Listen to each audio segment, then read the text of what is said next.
Hello ಪ್ರಿಯರೇ, ನೀವೆಲ್ಲ ಚೆನ್ನಾಗಿದ್ದೀರಾ ಅಂದ್ಕೊಂಡಿದ್ದೀನಿ. ನಾನು ಇಲ್ಲಿ ಚೆನ್ನಾಗಿದ್ದೀನಿ. ಇವತ್ತು ಶಿವರಾತ್ರಿ, ಸ್ಕೂಲ್ ರಜೆ ಇರೋ ಕಾರಣ ಇವತ್ತು ಸ್ನ್ಯಾಕ್ಸ್ ಏನಾದ್ರು ಮಾಡೋಣ ಅಂತ ಹೇಳಿ ಮಕ್ಕಳಿಗೆ ಇದು ಕಾಸರಗೋಡ್ದು ವೈರಲ್ ಆಗಿರೋ ಚಕ್ಲಿ ಮಸಾಲ ಮಾಡೋಣ ಅಂತ ಹೊರಟಿದ್ದೀನಿ.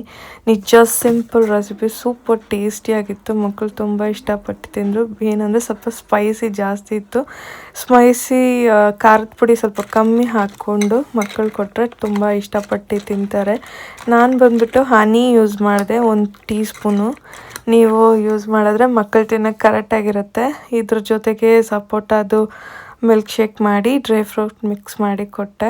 ಚೆನ್ನಾಗಿ ತಿಂದರು. ನೀವು ಟ್ರೈ ಮಾಡಿ ಅಂತ ಹೇಳ್ತಾ ಈ ವಿಡಿಯೋ ಮುಗಿಸ್ತೀನಿ. ನೀವು ಕೊಡುವ ಈ ಅಮೂಲ್ಯವಾದ ಸಮಯಕ್ಕೆ ನಾನು ಎಷ್ಟು ಥ್ಯಾಂಕ್ಸ್ ಹೇಳಿದ್ರು ಸಾಲಲ್ಲ. Thank you so much. Love you all. Bye. Take care.